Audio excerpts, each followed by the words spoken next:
Hello everyone. So this game is from Champion Showdown tournament that is going on, and this game is played between Magnus Carlsen and Ding. Magnus Carlsen is playing with black pieces and Ding is playing with white pieces. And this game is actually has a very instructive in game, which I would like to you guys to see it. So first, Ding played d4. Carlsen replied with knight to f6, c4, e6, g3, and d5. So Ding goes for Catalan, and Magnus Carlsen replied like Nimjo Indian defense. Here, Ding played bishop to g2, bishop to e7, knight to f3, castling. Here Ding played queen to c2, c5. This move, this c7 to c5 move, Magnus shows his intentions to play for the this g4 square, and as he already controlled this e4 square, and now he is fighting for this g4 square, and here white castle, and then Magnus take this d4 pawn, and Ding recapture with his knight, knight to c6, developing his knight, and here Ding capture this knight, and Magnus recapture it with pawn and rook to g1. Here Carlsen played bishop to a6 and Ding played pawn to b3, and then Carlsen played queen to b6, and then Ding played knight to d2,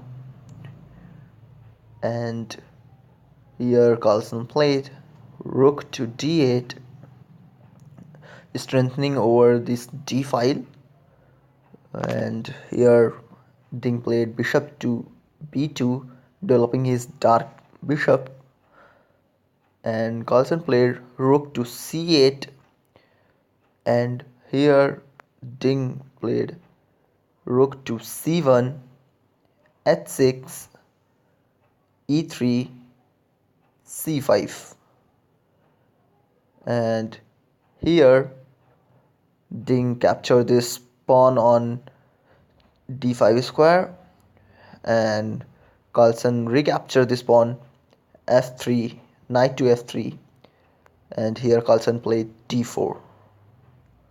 Though this d4 moves, this d4 move actually it is a sketchy move because it gave white a good chance to attack over the black campaign. However, here Ding played queen to d2, removing his queen from this c file in case any discovered attack uh, from the rook can happen. But here, instead of queen moving to d2 square, here white can play bishop to h3 and attacking over this c8 rook, and this rook is actually lost as in case black played rook to c7, then after capturing this d4 pawn with his knight, and what can here black do in case if he take this knight, then this queen take rook is giving him this rook or this square, and he's actually and white this piece exchange up with one pawn extra.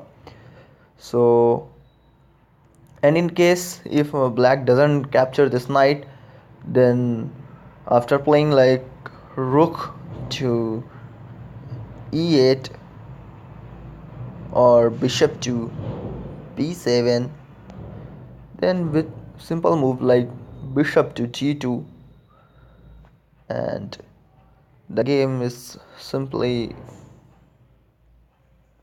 goes like this. Few moves, g6, and this position is actually looking quite good for white. So let's back into the game. Here Ding played queen to d2 and Carlsen played knight to e4, kicking away this uh, queen over the d2 square. And here Ding placed this queen to e1, d3. He's just Carlsen is just advancing his d file pawn like anything. And here Ding played knight to d2. Carlsen take this knight, queen take this knight, and then c4. And this c4 move actually provoking white to capture this c4 pawn, which is pawn, and Ding does the same and he captured this c4 pawn. And Carlsen played bishop to b4, attacking this queen. And here Ding played bishop to c3, and here this pawn is loosening and Carlsen take this pawn, and then Ding take this bishop. Carlsen then capture this bishop, and queen captures queen, and rook take this queen. And look into this position. This is really looking good for black, though this is a looking a quite dryish position. But only there is this d3, dangerous d3 pawn, and due to this black is really looking good in this position. And here white played rook to d2, and here Carlsen played rook to c4, provoking this rook exchange. And actually after taking this rook and bishop captures this rook, it is actually quite dryish position, as after f4 and like say a5, king can come near to the this d3 pawn.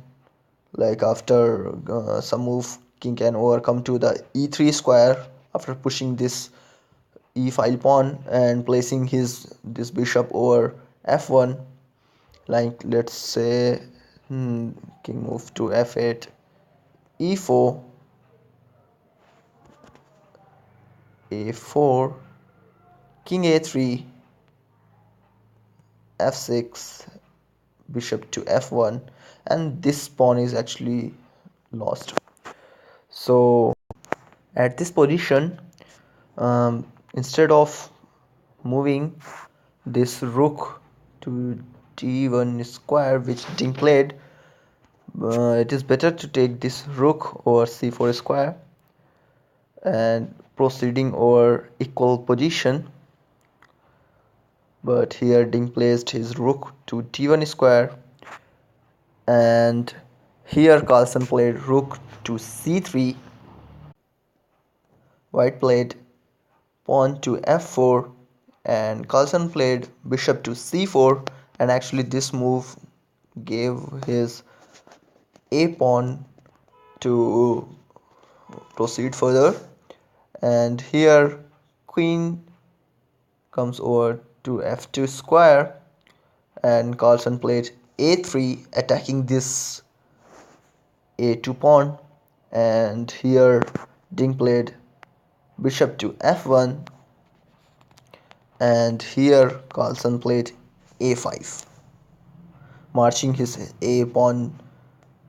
And at this moment, this is actually a very critical moment of the game, and here Ding chooses to move king to e1, and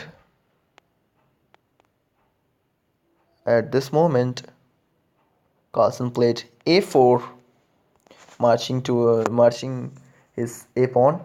And Here Ding played rook to c1, attacking this bishop, and Carlsen retreats his bishop to e6 square, and then Ding played rook to a1.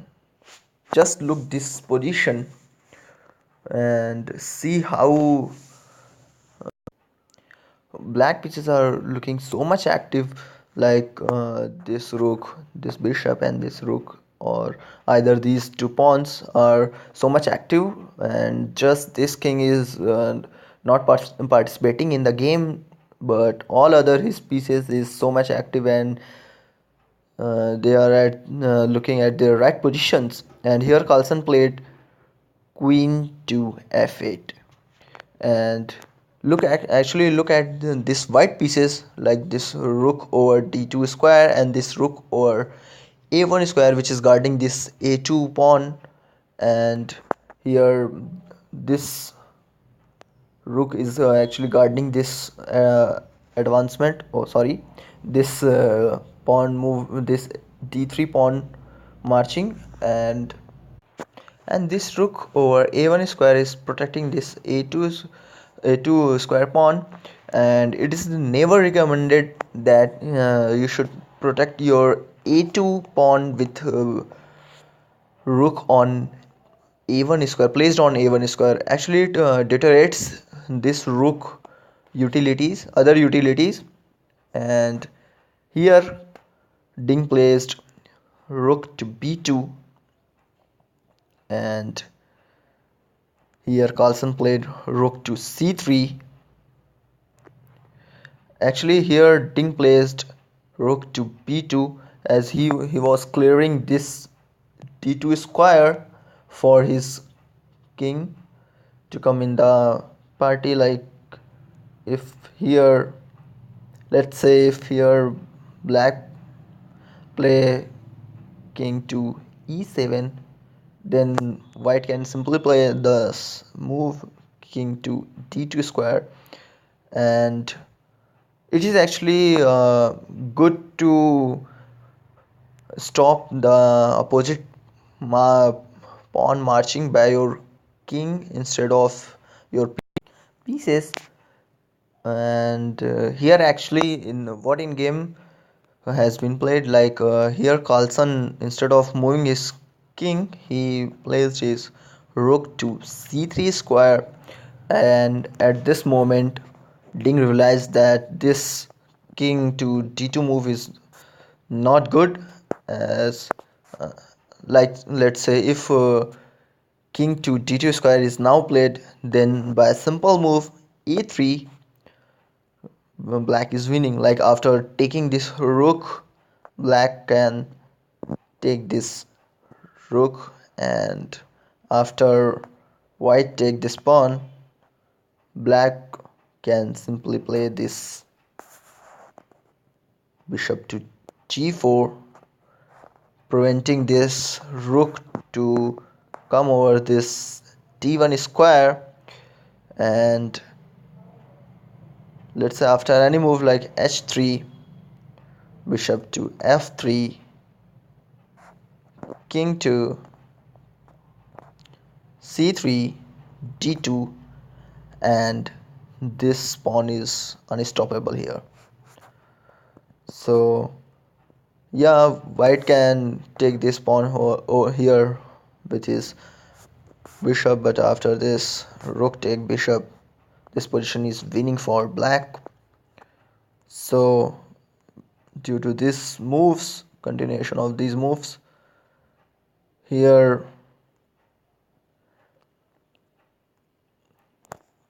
Ding played rook to d2, and at this particular moment Carlsen played a3, and then Ding played rook to b1, bishop to c4, rook to b4, and here Carlsen played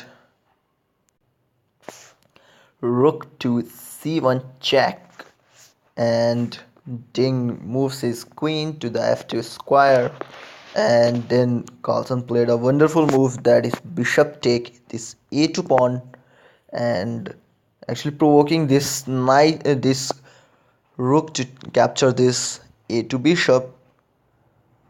And as, let's say, like, if didn't capture this bishop, then after simple move like rook to c2 check, rook take rook, pawn take rook, and now this pawn is unstoppable.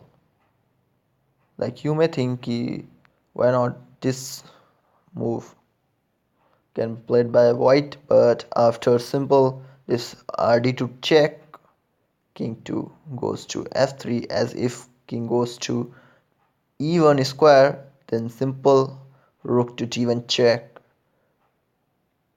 king to f2 or e2, and pawn promotes to the queen. And actually here white is loosening his rook. So instead of moving to the e1 square, king, let's say, goes to the f3 square. Then after this e2 move, now it is very difficult and actually impossible to stop these both c2 and a2 pawn from getting promoted. So at this moment, Ding doesn't capture this bishop over a2 square. Instead, he move his rook to the a4 square, and here Carlsen played rook to c3, protecting his the a3 pawn. And here Ding captured this bishop, and after this rook to c2 check move, Ding thinked for a while, and then he resigned. Actually here too the continuation may go like this: rook take rook, pawn take rook, and let's say rook take this f3 pawn, then after d2 check,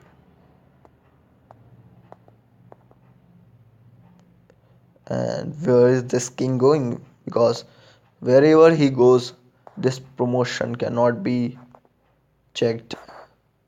So here at this moment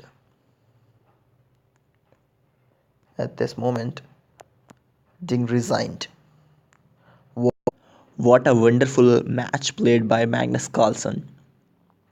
He showed true genius in his in game, and it actually gives so much uh, thing to understand and to learn at the end game, and how to prepare an approach in the end game. So that is it for now. I hope you have liked it and you have learned something from it, and you can improve your chess in the future. So thank you, and stay tuned for more instructive videos in the upcoming days. Thank you.